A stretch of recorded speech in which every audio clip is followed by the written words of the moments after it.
او د مرسبان وظیفه چې دی هغه پرېږدوه. د رسول الله صلی الله علیه وسلم دا وصیت واوره. معاذ بن جبل رضی الله عنه فرمایي چې رسول الله صلی الله علیه وسلم زما لاس ونیو او راته وفرمایل والله قسم په الله زه تا سره مینه محبت کومه. سبحان الله. او بیا راته ویل زه دا وصیت کومه چې د هر فرض مانځنه وروسته دا دعا مه پرېږده.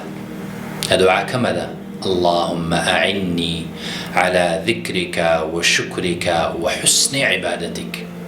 په دې دعا کې محترم ورونو د الله رب العالمین نه وس او طاقت غوښتل دی چې یا ربه ما له توفیق راکړي، ما له وس او طاقت راکړي، زما مدد او مرسته وکړي.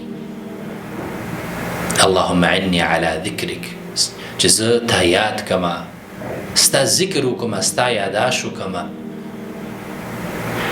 او ستا شکر وباسمه او په ښه طریقې سره چې دی زه ستا عبادت وکړمه.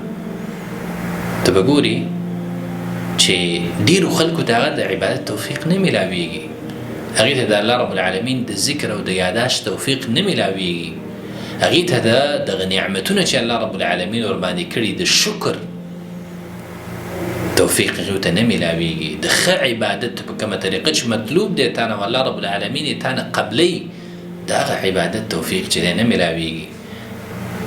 نو تم چې دی دغه دعا خپل ورد وګرځوه او د هر فرض مانځنه وروسته چې دی دا دعا وایه اللهم اعني على ذكرك وشكرك وحسن عبادتك، او د مرسبان وظیفې چې دی هغه پرېږدوه او د رسول الله صلی الله علیه وسلم په طریقې پسې روان شه.